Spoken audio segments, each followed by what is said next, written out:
and welcome to Facts or Frauds. All right, good morning. We're on the record in the 53rd Circuit Court for the County of Cheboygan, and we are providing public access both in the courtroom and also online. Our first case this morning on this morning's docket is People versus Trevor Macleod, file 23-6748FH. Counsel, you want to state your appearances, please? Anthony Juliet on behalf of People. And Mr. Wargo, you want to come on up? You've been appointed as standby counsel in this case. Yeah, my apologies. I'm not familiar with the standby counsel process, and I just found out about this morning. Well, all right, that's not my issue. We appointed the Office of Assigned Counsel May 28th. According to this court's own motion, the Cheboygan Office of Assigned Counsel is hereby appointed to act as standby/advisory counsel for defendant and shall appear at all hearings scheduled in this case, including the docket call on July 9th at 9:30 a.m. and the jury selection and trial August 8th and 9th. And the clerk's office would provide notice to standby counsel as well. Notice has been provided. We confirmed with your office that you were the one. All right, Mr. Macleod does not appear to be present in the courtroom. Is he in the hallway? He's not in Zoom either. He's not appeared. Have you had any contact with Mr. Trevor Macleod? To my knowledge, the entire office is not here, Honor. All right, well, Mr. Macleod has been representing himself. I did appoint standby counsel at the last hearing. Standby counsel is present. But since the last hearing, Mr. Macleod has refused to accept mail from the court. We sent a mailing to him with copies of the orders that I entered at the last hearing. It was sent back to us with a red marker stating return to sender and offer to contract is denied. So sadly, Mr. Macleod seems to be retreating back into nonsensical sovereign citizen defenses. And he filed a document, or there's a document purported to have been signed by him entitled Letter Rogatory for Relief, that is legal nonsense that somehow accuses the court of somehow generating funds from the case using defendant as some security mechanism, which makes no sense at all.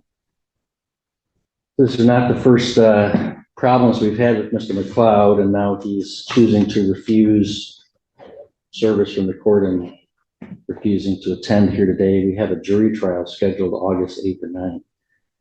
Mr. Juliet, any requests from the people? This is his first failure to appear, to my knowledge, but I wasn't aware that he was deliberately refusing correspondence from the court. So based on that, I would ask for a bench warrant. All right, Mr.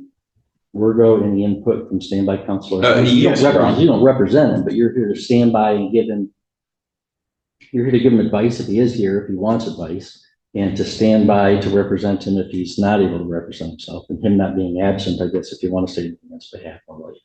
Yes, Your Honor. Being that it is his first non-appearance, and it appears that he is maybe under the impression that there are some legal mechanisms at play that aren't, I would ask that instead of a bench warrant, the court issue a show cause and allow our office an opportunity to try and work with him. Well, he's not only not here today, he's refusing to accept anything that we're sending him. He's repeatedly demonstrated contempt for this court's authority and process. I'll issue a bench warrant for his failing to appear with no bond. Do we leave the trial date on for now, Mr. Juliet? Yes. Okay. Normally, I would cancel the trial date. I'm going to give Mr. Macleod the courtesy of not canceling that trial date because I don't want him to be sitting in jail for a super long time on this case. But I guess my staff will monitor that. If he's not in custody soon, we'll be canceling that date and using it for other cases. Oh, Dad, we're going to jail. And a day later, he's in custody. There, way to go, Trevor. And look at that race. What do you have to say for yourself now that you're back in court, Mr. Macleod? Are you Wargo?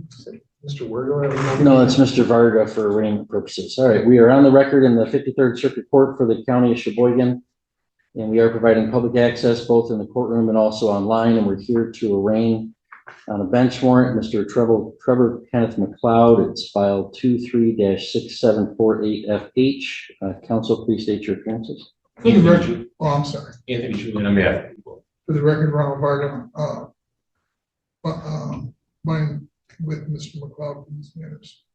Mr. McLeod, when I did meet with him, indicated he wanted to handle this hearing himself. All right. Well, Mr. McLeod, it's alleged that you are in contempt of court for failing to appear on July 9th at 9:30 a.m. for a 50-day chip report hearing. You've got the right to a hearing on that allegation where it would need to be proven beyond a reasonable doubt, and the right to the assistance of an attorney at that hearing.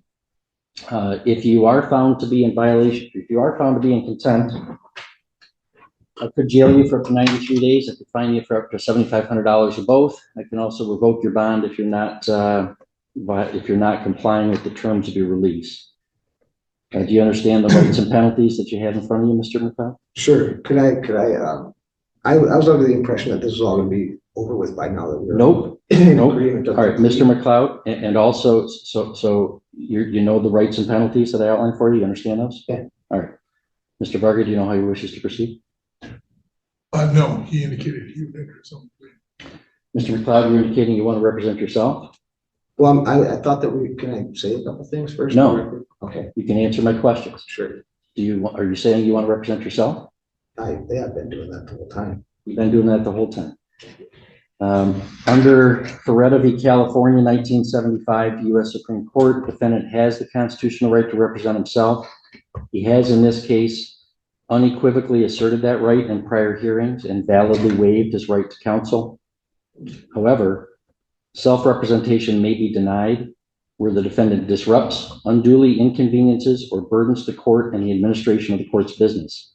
That's 1976, Michigan Supreme Court, People v. Anderson.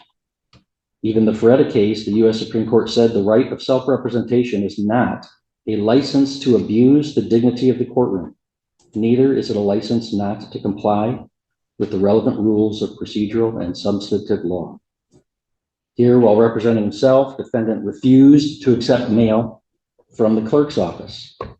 When that happened, I directed staff to resend the mailing directly from the court, giving him the benefit of the doubt. Because he was representing himself, he would surely accept something from the court. He again refused, writing in red lettering on the envelope, return to sender, and offer to contract is denied. Defendant had someone file a document on his behalf in his case called a letter rogatory for relief, which was legal nonsense, accusing the court of fraudulently using this case as some sort of security against his trust, claiming that all judges are foreign agents and or employees of the International Monetary Fund, which is absolutely absurd, and demanding that he be placed on some non-existent do not detain list. This is not the first time that this defendant has disrupted this court's business. One time I had to hold Mr. McLeod in contempt for refusing to answer my questions during his initial waiver of counsel. After that contempt, we were able to complete the waiver process and I allowed him to represent himself. But at those subsequent hearings, he repeatedly interrupted the proceedings. He repeatedly persisted in arguments, even after being heard and ruled against. And now he has refused to participate in the court process by rejecting court mailings while purporting to represent himself. So I have now lost any confidence, Mr. McLeod, that you are able to represent yourself in this matter without disrupting the court's business or making a mockery of the court proceedings. Therefore, as this case moves forward, I am revoking your right to represent yourself, and I'm appointing Mr. Wergo to represent you as a lawyer. Okay, let's just do Wergo here. If the Office of Assigned Counsel determines that Mr. McLeod is not indigent or is only partially indigent, that office may petition this court under the applicable statute for contribution from Mr. McLeod for the cost of representation. So, Mr. Varga, you want us to set this for a hearing then? I do. All right, We're not guilty. All right, Mr. McLeod will enter a plea of not guilty on your behalf as to the contempt. So we have to schedule this for a docket call on the underlying case, which is still pending, and on the contempt hearing. I'll schedule that for August 20th at 10 a.m. I also have to advise you, Mr. McLeod, that I canceled your jury trial date and gave that date to somebody else who was here. So your trial on August 8th and 9th will not occur. I will next see you on August 20th at 10 a.m. Anything as to release, Mr. Varga? Does the court want to entertain a bond on this matter, Your Honor? To my understanding, Mr. McLeod is a local resident and he has not with the exception of the last court date that he tells me that he thought the case was resolved, although obviously it was not. He has appeared for most of his prior court dates. Okay. And he's employed locally, Your Honor. I think perhaps if the court would set a modest monetary bond, that would ensure future. I will not have to do. I assure you. Mr. Juliet? And I would ask that bond remain revoked. He is, what I'm told, rejecting the court's mailings of the notice to appear. I mean, I think that's just a blatant violation of Can I speak? the court rule. So he's made it clear he doesn't want to take it as serious. I would ask that bond remain revoked. All right, Mr. McLeod, is there something you wanted to tell me? I wanted to speak on that, the mailing stuff. I do that with all my junk mail, and I'm really sorry if that happened to one of your letters. Don't make it worse by lying to me right now, Mr. McLeod. You wrote clear things on that mailing that indicate sovereign citizen types of defenses that you thought you were asserting. It's not that this was junk mail. Don't make it worse. Don't make it worse by lying. I apologize to you for maybe listening to some of the wrong information when I don't. Well, you're a grown person, Mr. McLeod, and I hope you're learning an important lesson in civics. Can I just say this? You said what you wanted to say. Before you make your decision, can I say this? I have a job right now that's completely exposed to the weather. I've got $40,000 worth of windows coming this week to this job. I really invested in this job, and my client really relying on me. This would be a really big problem if I get this revoked at this stage. All right, well, Mr. McLeod, it's a shame you had to learn a civics lesson the hard way here. You are a citizen with rights and freedoms, but you also have responsibilities in a society where other citizens live alongside you. That includes obeying the laws that the people pass through their representatives. For example, the people are entitled to pass a law that says they don't want folks operating boats under the influence of alcohol. You think that law doesn't apply? It does. That wasn't. And when a law enforcement officer sees you violating that law, you can't resist arrest without consequence. When you are alleged to violate those laws, Mr. McLeod, there's a third branch of government that does exist. And it exists for the orderly resolution of those disputes, those allegations, with full protection of your rights, as opposed to some kind of vigilante justice system. You may not agree with this, but this court has diligently tried to protect your rights and afforded you a respectful and lawful process. You have disrupted and ignored that process. You have disrespected that process time and again. That subjects you now to contempt of court and revocation of bond. Most people, Mr. McLeod, learn this lesson the easy way, but it seems that you now have to learn it the hard way.